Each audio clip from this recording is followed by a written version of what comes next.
Здравствуйте! В эфире новости, подготовленные службой информации телеканала ТУВА-24. Меня зовут Чинчика Шпукол. Я и мои коллеги расскажем об основных событиях дня. Сегодня в выпуске. Сегодня в республике отмечается День тувинского языка. В регионах России продолжается прививочная кампания, в том числе и в Туве. 1 ноября стартовала всероссийская военно-патриотическая акция в поддержку военнослужащих специальной военной операции. Как обстоят дела с обеспечением лесозаготовками нуждающихся семей Туджинского района в нашем сегодняшнем выпуске.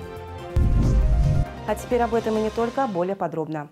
Сегодня в Туве отмечается День тувинского языка. Эта знаменательная дата учреждена как праздник в 2016 году и инициирована народным писателем Тувы, народным поэтом, журналистом, общественным и государственным деятелем Александром Доржаем в целях сохранения, поддержки и популяризации тувинского языка как неотъемлемой части культурного и духовного наследия тувинского народа. В этот день глава Тувы Владислав Хавалык поздравил жителей республики с праздником.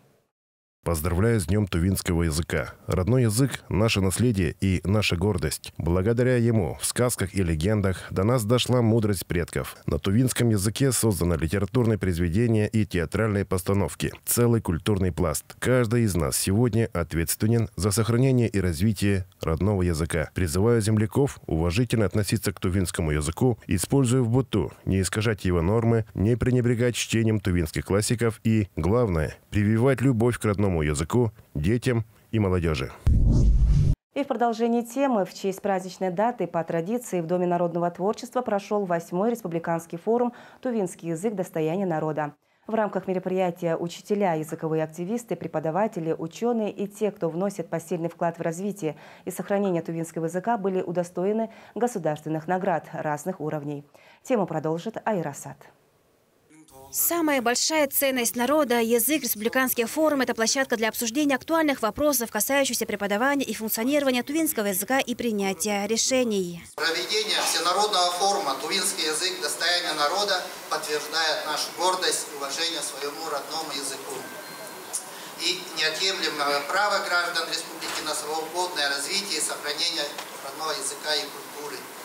В течение 7 лет принимались различные меры по передаче родного языка молодому поколению, пробуждение интереса к изучению тувинского языка, отсюда и истории, культуры, жизни и быта своего народа. В День тувинского языка чествуют тех, кто по сегодняшний день вносит свой посильный вклад в развитие и сохранение родного языка. Приказом Министерства цифрового развития, связи и коммуникации России за заслуги в развитии связи, информационных технологий и массовых коммуникаций, многолетний добросовестный труд, главный редактор газеты «Вайныңа Няктыры» и Сылдышшикаш Мира Конгуло удостоена почетной грамоты. В торжественный день почетной грамотой Минцифры России награждается и старший корреспондент редакции газеты «Шин» издательского дома ТВА Медиагрупп Карина Мангуш. За многолетнюю добросовестную работу в области образования преподаватель английского и тувинского языков Кызылского педагогического колледжа Аида Оржак отмечена благодарностью главы Тувы Владислава Хавалыга. Тувинский государственный университет. Научный сотрудник сектора словарей ТИКПИ Любовь Хертек сегодня стала заслуженным работником Тувы.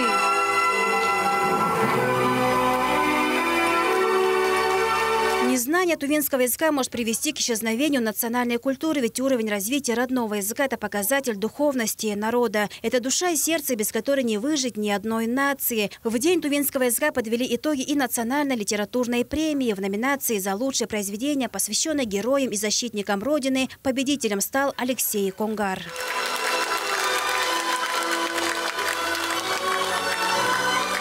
К сожалению, тувинский язык перестает быть инструментом внутрисемейного общения, утрачивается связь поколений и не только. Родители все больше стремятся, чтобы их дети лучше владели русским языком, нежели родным. И это ни для кого не секрет. Обучение языку нужно начинать именно в раннем детстве. Здесь большая ответственность возлагается на родителей. Проблема сохранения родного языка на сегодняшний день по частоте обсуждения на его различных государственных и других уровнях считается чуть ли не самой главной.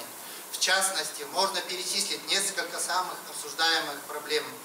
Это плохое знание тувинского языка у подрастающего поколения, нарушение норм культуры речи даже у владеющих языком и другие косвенные проблемы. Если не принимать меры, то в условиях глобализации в ближайшем будущем достаточно будет 3-4 поколений, чтобы исчез родной язык. И что самое страшное, исчезновение народа как этноса. Одним из тезисов послания главы Тувы Верховному Хуралу в декабре прошлого года стал вопрос необходимости стратегии развития тувинского языка. А уже в августе этого года стратегия была утверждена и переведена на тувинский язык. Напомню, что в этом году День тувинского языка в республике отметили 8-й раз. Айраса Бемагуш, Самданергит, телеканал Тува-24. Томский политехнический университет стал площадкой для проведения выездного совещания секретаря Совета безопасности Российской Федерации Николая Патрушева, полпреда президента в Сибирском федеральном округе Анатолия Серышева, глав сибирских регионов, а также представителей федеральных министерств. Мероприятие было посвящено обсуждению актуальных вопросов обеспечения национальной безопасности на территории Сибири. Выездные совещания в регионах Российской Федерации проводятся по поручению президента страны. Одной из главных тем совещания в Томске стали вопросы, связанные с достижением технологического суверенитета и вкладом, который может внести в данном направлении Сибирь. В числе значимых задач секретарь Совета безопасности отметил модернизацию основных фондов предприятий на основе отечественных технологий, обеспечение национальной экономики квалифицированными научными, инженерными и рабочими кадрами.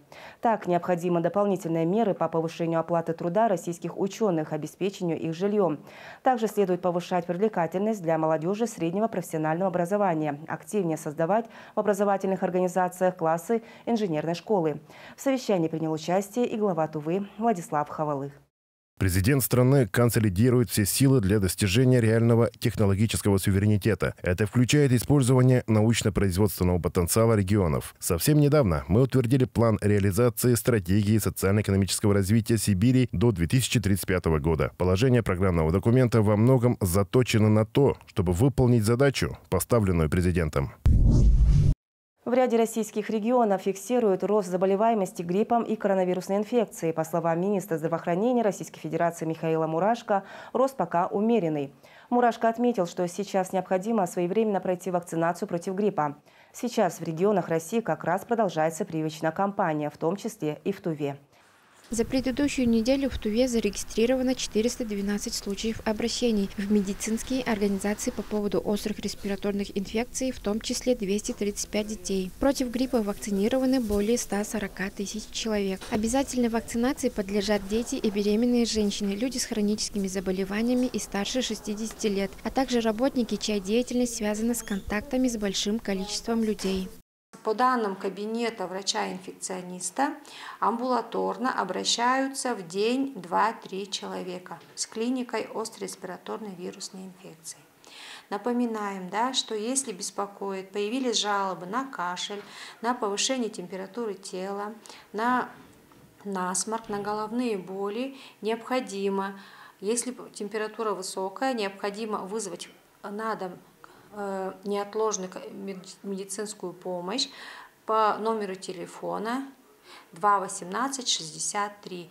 Если человек сможет подойти, то он должен подойти в кабинет врача-инфекциониста. Прием ведется ежедневно.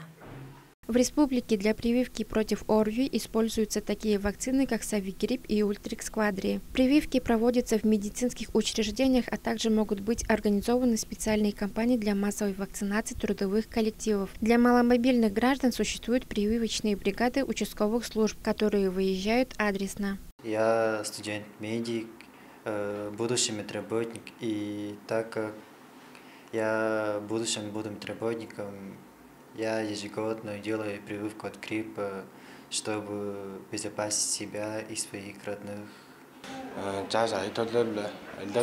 Я работаю с маленькими детьми, поэтому решил заблаговременно поставить прививку, чтобы в первую очередь обезопасить себя и окружающих. Также хочу призвать своих коллег и народ республики вакцинироваться против гриппа и ОРВИ. Напомним, что прививочная кампания является важной мерой для защиты населения от ОРВИ, а также снижения риска возникновения и распространения инфекций. Айдана Сенденма, Буян Кулар, Ангар Кужугет, телеканал ТУА-24.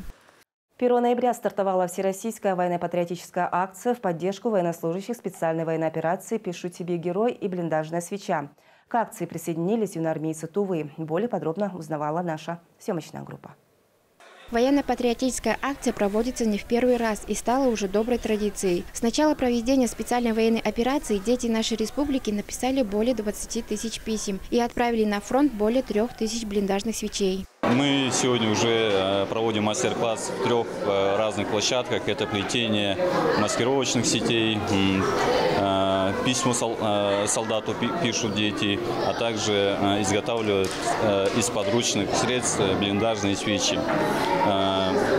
Очень отрадно, что наше подрастающее поколение всеми своими силами стараются помочь нашим бойцам. Акции направлены не только на поддержку военнослужащих СВО, но и на повышение морального духа членов их семей. Подобные мероприятия имеют большое значение для патриотического воспитания подрастающего поколения. Сегодня ребятам выдалась возможность выразить признательность героям, которые находятся на передовой. Пусть ваша сила и мужество будет расти и сильнее всех. Жду вас с победой. Юноармеец. Сегодня мы делали блиндажные свечи. Они очень долго горят, то есть это свечи длительного горения. Тем самым мы помогаем нашим солдатам, которые находятся на специальной военной операции, греем им душу этими свечами. Принять участие в акциях, которые продлятся до 30 декабря, могут все желающие. Школьники, студенты, представители молодежных общественных объединений, а также воспитанники военно-патриотических клубов. Айдана Синденма, Владимир Сюртук, Азамат Очур, телеканал ТУВА-24. Благодаря внесениям изменений в Конституционный закон Республики Тыва о земле, согласно которому граждане, имеющие жилые помещения, а документы на них оформлены ненадлежащим образом, могут теперь зарегистрировать их, минуя обращение в судебные инстанции. Подробнее в материале нашего корреспондента. Главным условием оформления в собственность земельного участка и дома на нем является возведение жилого помещения до 2015 года. Поэтому, благодаря внесениям изменений в Конституционный закон Тувы о земле, Мария Хамушку оформила правоустанавливающие документы. Я построила этот дом давно и не смогла оформить документы. Прошло уже более 10 лет. После этого, по указанию главы Республики Тыва Владислава Тавечтаевича Хавалыга, работники Министерства земельно-имущественных отношений помогли мне оформить документы на дом, которые ранее я не смогла оформить. Выражаю огромную благодарность и желаю успехов в работе. Министерство земельно-имущественных отношений призывает граждан не тянуть с оформлением документов собственность на земельный участок и на жилое здание, так как изменения в законе о земле действуют только до 30 декабря 2025 года. Основным условием данного закона является то, что граждане, проживающие на или возведенных домах, построенных до 1 марта 2015 года, могут оформить собственность земельного участка, а также оформить право собственности на свои дома. Условием является то, что должен быть один из следующих документов. Это паспорт, домовая книга, либо технический паспорт здания, который оформлен до 1 марта 2015 года, и технический паспорт должен быть выдан соответствующей организации. В нашем случае это БТИ. Также возможно оформить земельные участки и дома по документам. Это если они оплачивали какие-то коммунальные услуги, это, соответственно, электроэнергия, за воду, либо мусор, также за вывоз мусора. Гражданам для оформления правоустанавливающих документов следует обращаться в региональное министерство земельно-имущественных отношений. Айдаса Ракча, РС Мангуш, Ангар Кужугет, телеканал ТУВА-24. 1 ноября является днем судебного пристава. Традиционно в честь этого праздника региональная служба подвела итоги работ с начала года по текущий месяц. Какие показатели поменялись по сравнению с прошлым годом, узнавала наша съемочная группа. Судебный пристав – это должностное лицо, осуществляющее контроль за исполнением решений суда и постановлений органа власти. Он следит за безопасностью и отсутствием нарушений на судебных заседаниях. В его полномочия входит и взыскание задолженностей. Федеральная служба судебных приставов является по объемам пополнения федерального, различных категорий бюджета третьей службой после Федеральной налоговой службы, таможенной службы. В этом году только за 10 месяцев судебным приставам удалось пополнить казну на сумму более 1 миллиарда рублей за счет взыскания долгов с юридических лиц и организаций. Одно из основных направлений работы – взыскание алиментов на содержание ребенка. На сегодняшний день эта сумма, взысканная судебными приставами и исполнителями управления по нашей территории, она превышает 120 миллионов рублей. Если сравнивать Даже с теми показателями трехгодичной, четырехгодичной давности, там всего где-то 30-40 миллионов взыскивали. И эти суммы были увеличены благодаря той насыщенной работе судебных приставов-исполнителей. По сравнению с прошлыми годами количество должников в республике меньше не становится. Задолженности по микрозаймам и неуплата счетов по ЖКХ – одни из основных проблем региона. Количество должников у нас в республике сколько? Примерно 330 тысяч населения. Да? И фактически на сегодняшний день у нас возбуждено в управлении за 10 месяцев более 180 тысяч исполнительных производств. Одна из тем брифинга – обсуждение незаконных построек в Спутнике и Нововиленском. На текущий момент имеется 36 исполнительских производств, которые в ближайшее время будут исполнены. Орлана Байду, Владимир Сюртук, Азамат Очур, телеканал Тува-24. С 2016 года в республике действует губернаторский проект «Социальный уголь», который подразумевает выдачу угля определенным категориям граждан. В Тоджинском районе вместо твердого топлива предоставляют дрова. Как обстоят дела с обеспечением лесозаготовками нуждающиеся семьи, разбирался наш корреспондент.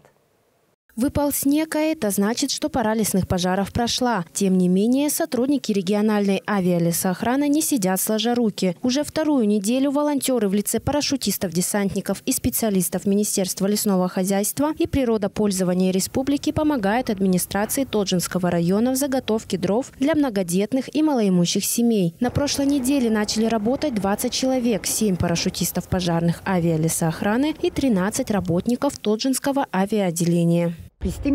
Я очень благодарна сотрудникам авиалесоохраны за помощь в предоставлении дров. Я многодетная мама, поэтому это огромная поддержка для меня. Дрова для малоимущих семей заготавливают на территории Торохемского участкового лесничества. Отмечается, что в заготовке используются поврежденные в ходе лесных пожаров березы и сосны. Сотрудники авиалесоохраны распилили и накололи уже 200 кубов дров. Мы многодетная семья, у нас 5 детей. Огромное спасибо сотрудникам авиалесоохраны за помощь. Всего для 92 тоджинских семей и сел района запланировано заготовить 57 грузовых Уралов или 465 кубов дров. Каждую неделю сотрудники сменяют друг друга. Волонтерская работа будет продолжаться еще несколько недель, пока не завершится вся заготовка. Орлана Байду, Дарина Даргат, телеканал Тува-24. Поддержка президентского фонда культурных инициатив является важным шагом в развитии культуры и творчества в Туве. Она позволяет не только финансово помочь проектам, но и поддержать их идеи и цели. Это открывает новые возможности для молодежи и благоприятно влияет на развитие культурной среды региона. Так, при поддержке президентского фонда культурных инициатив в Туве для актеров Национального драматического театра организованы мастер-классы. Кто и чему обучает тувинских актеров, выясняла наша съемочная группа. Поделиться опытом с коллегами в Туву приехала Татьяна Морозова, актриса, режиссер, старший преподаватель кафедры мастерства актера Российского института театрального искусства, заведующая театральной лабораторией Высшей школы телевидения Московского государственного университета. Я им рассказываю, как и я сама работаю как актриса и как режиссер с актерами, и именно педагогическая составляющая. Что такое исходное событие, что такое предлагаемое обстоятельство. Именно наша профессия, может быть, где-то что-то как напоминание, как восстановление тех знаний, которые давали им педагоги, когда они давно-давно учились. Основная цель мастер-класса – обновить навыки актерского ремесла. В процессе обучения тувинские актеры получили от преподавателя как обратную связь, так и конструктивную критику, которая поможет увидеть свои сильные и слабые стороны и сфокусироваться на усовершенствовании навыков. Благодаря президентскому фонду культурных инициатив мы выиграли грант, который называется «Театр фактов», где проходят мастер-классы актеров, драматургов. Для актеров и любителей театрального искусства это уникальная возможность повысить свой актерский потенциал и получить советы от других профессионалов. И даже несмотря на свой большой актерский опыт, я понимаю, что после данного мастер-класса у меня пробудилось новое творческое дыхание. Я выражаю благодарность за возможность брать уроки у опытного педагога. Курсы повышения квалификации – отличная возможность развить профессиональные навыки и расширить актерский арсенал под руководством эксперта. Айдеса Аракча, Чайхан Донга, Кангар Кюжугет, телеканал Тува-24. Это все, о чем мы успели вам рассказать. С вами была Чинчика Шпукол. До скорых встреч.